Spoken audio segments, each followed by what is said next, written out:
Hello, friends, like the 30 people that still watch my YouTube shit. This is honestly just for you because I need at least like 30 people to get better at Dota.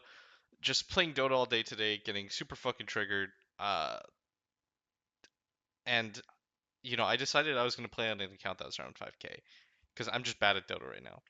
And what I'm starting to realize is that there's so many common mistakes being made when it comes to mechanical skill, but I don't want to focus on mechanical skill at all. All I want to focus today is pub mentality when it comes to playing the map. Because I feel like this is the number one thing people do not know how to do in Dota. I don't feel like people treat the map properly.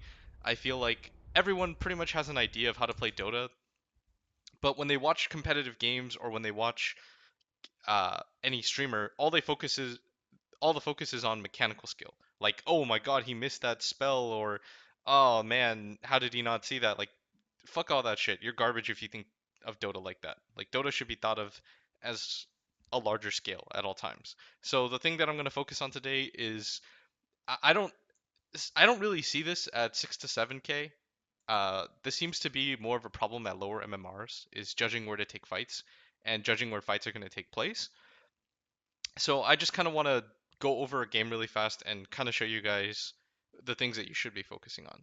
So aside from the early game, so this is like a 5k average game or something like that. Just disregard the early game entirely. Uh, so we're gonna skip around. I don't think I think I've started ganking already. 6 minutes into the game. Okay. So disregarding the early game kills. So I solo kill the Dusa twice in lane. Because I'm just, I'm smurfing, so it's generally going to be a thing. You can look down on me for smurfing, but I'm trying to like get back into the groove of Dota. And the way that I got into the groove of Dota was when I got my main account from 4 to 7k. Uh, I was like 4.4k because of Southeast Asia region or some shit. So, it's 5 minutes into the game. I really want you to pay close attention to where we decide to take fights, okay? At all times. So my teammates, I ended up adding two of them. They didn't understand why we were going where we were going, but they kind of instinctively did it. And I kind of don't want to turn this into instinct anymore. I want people to be always aware of what we're doing here. Like in Dota, your movements should have purpose behind them. They shouldn't just be like, I'm gonna move here for this reason. You should have a reason to move. So I push out this mid lane. Uh, Yada yada yada. We'll skip ahead even further than this. Trade some hits. Kill her again. Then go into the jungle. Find a kill here. This is pretty fortuitous, but alright. So that's the start of it. We get our first kill in the jungle. Our second kill looks like it's going to take place down here, but just kind of casually notice where the map is right now. So for Radiant to defend this Radiant jungle when you're playing Radiant is incredibly hard because there's just so much space to cover and there's so many different angles of attack. You can come in from here, you can come in from here, you can come in from here, you can TP down. It's almost impossible to ward that entire area. And you might think that this tower is a safe haven, but in fact it's a fucking death trap because you can cut in from this angle, from this angle. Like you have wide angles to just kind of scuttle people into. Because once you realize like, oh, we've trapped them in there like rats, you simply just attack into that point and it doesn't matter how TPs come in. When people TP, it's like they're filtering in. It's like they're coming in one by one. You'll wipe them every single time. So the most important thing for the Dire in the early mid game is to get control of this area. Is to make Radiant just feel unsafe. So this guy narrowly gets away. We don't have vision, but notice where our first ward goes down. We get it into the jungle to control this point to see when their enemy mid comes, when their axe jungle comes in, and notice that we're all down here now. So I'm gonna push in the wave, probably grab treads here and a TP. I TP mid just to push it out, and the next rune is spawning at 8-minute mark. So I'm gonna grab that, push out the lane again, and look where I immediately go to. Once again, look where my team is set up already. Like they're already on the way to control this area, and now Radiant this time they've learned a lesson. If you're Radiant, you cannot take this point as one or two and hope two people TP in. You must take this fight as many people as you possibly can. You know that an anti-mage is not going to participate in the fight. This is us space creating for him. This is us helping him out by creating space across the map from him. We're not creating space in this mid lane. This mid lane's garbage. I've killed this Dusa like 3 times already. What do I need to kill her more for? there's a certain point where you just get diminishing returns after killing somebody. It is so much more important that you create space on the opposite side of the map for your core. We've now dragged 4 people down here. Unfortunately, this guy's gonna die. I missed the scream here, but he's still gonna die anyways. And so since the 6-minute mark or whatever this video decided to start, I have almost exclusively played on this side of the map, if you noticed.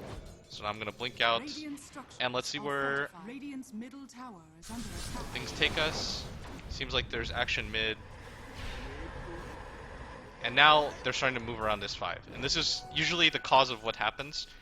And for Radiant, what they should do is they should start pressuring our anti-mage. Getting heroes up there, even sending the axe just to fuck with them, would be pretty monumental. But they feel like they need to fight as 5. Now they're grouped up as like 3 mid trying to gank me. But it doesn't matter.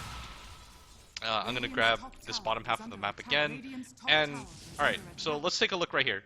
The reason why I don't blink down here and fight is because I have no angle of engagement. If I blink down, they're running away from me. You always want to create an angle when you attack, so you want to come in from around at all times, so they have to run past you. This is a very basic Dota mechanic that pretty much everybody above 2K should know. So there's no point in jumping on that. But what I can do, even with them knowing here, look, they're going to start TPing one by one. I'm going to push in the wave and create a pincer for my team. So now, look, I create an angle. Look at the way that we attack. We attack from all 3 quadrants of the map. This Nyx is coming in as well. There's no way for them to escape. Even if they TP in the Medusa or the Axe at this point, it's too late.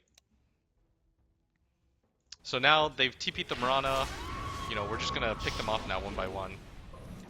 This guy manages to get away, but does some stupid shit and tries to turn back around.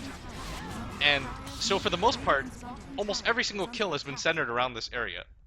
Almost all action has been centered around this dire jungle because I told my team, I said, please listen to me. I know what I'm talking about. Just trust me. Keep fighting in this area. They're going to keep filtering one by one. And one of 2 things is going to happen. A, they're going to give up this entire jungle area to us, and we're going to own the fucking map. Or they're eventually going to go fuck with our anti-mage, who can then replace us. Who can then take advantage of this area. Because this anti-mage at some point has to realize this top area is not going to be safe. Because the same is true of the dire side. It's very hard to protect this jungle, and even losing this track of this jungle is not that big of a deal because we can simply ward up here, keep control of these 3 camps, and that's enough for him to farm as well. Losing a small camp and a big camp inherently is not that big of a disadvantage. Whereas for Radiant, just by owning this side of the map, we can take control of a medium camp, medium/large camp, a small camp, and a large camp. And we can also take control of this Ancients area, this, and this Roshan, just by doing what we're doing right now. And so for Radiant to play this one by one style, there's only one way to do it. At TI5, or TI6, I mean, what I saw in the group stage is that Navi would TP 5 heroes, or 4 heroes down here, and smoke, presuming that people would be here as 5. Because you have to assume that people are going to be here at minimum as 3 or 4 on Dire. So this is my public services announcement, is that if you are on Radiant side and you are a support player, don't wander into this jungle by yourself thinking, oh, I'm pretty close to my team, you're gonna die. I'm gonna kill you every single fucking time. I can show you countless games where I pick Storm and I abuse people like you. Do not think that the tower is a safe zone. The tower is not a safe zone. The tower is far from a safe zone. The tower is where you get pincered in and you drag your teammates to death one by one. The quicker you get out of this mentality, the better it's going to be for you. You're going to have much more enjoyable time playing Dota 2. So I'm just going to go ahead real quick. I tell my team at some point, abandon this top lane. Of course, they don't listen. Look what happens. Our anti-mage dies, and now look where Radiant are. Radiant realized 12 minutes into the game, oh shit, we can no longer play the bottom half of the map. And look what they're going to do. They're going to play this top half of the map. And you can even see me draw a circle at some point. My team's pinging to fight. Like, this guy should not be alive right now, but they played this really badly. This guy should not be alive right now. You know, but I did tell my team, I said, please guys, do not go top. I even drew a line at some point. I'm waiting for the line to show up. Look, I said, don't go there. This is dead zone. You know, look, now I told them to ward right here. It's a very common D-ward spot, unfortunately. But now we can own these 3 camps. And we can just give up this half. I don't care about this half. So I told people, stop going up here. The only person that should maybe go up here is possibly Pit Lord. But the Nyx has no reason being here. So now they're showing 2 heroes up here. Nyx showing up here is bad because he's our space creator. He's the guy who scares the other guys. He's the guy who scares the Sven. If your Invis Bugman is showing on the map like this, then the enemy doesn't feel afraid. The enemy is just going to farm wherever they want. Now look at this man. He's farming his jungle again. But look where I go. I go to punish him again in the jungle. I don't want him to farm this area. He does not deserve to farm this area. But look at my team. For some reason, they're top. This Nyx is not pressuring with his ultimate. And now people are TPing. We're going to lose one hero for no reason. We somehow get out with the second hero, but unnecessary deaths in this top region. And I kept telling them, hey guys, you're just going to keep dying if you go up there. I 100% said this. I even drew that line like you saw. And look what happens. Another free kill for them. That just has no business happening. And if you look at the net worth swings, it's like 1k for each kill because we are far ahead. And look where I am on the map. I'm at this bottom half. I'm abusing this. Now my team is playing reactionary, and they're doing what they did. They're filtering in heroes, and I said, guys, please stop going to this area.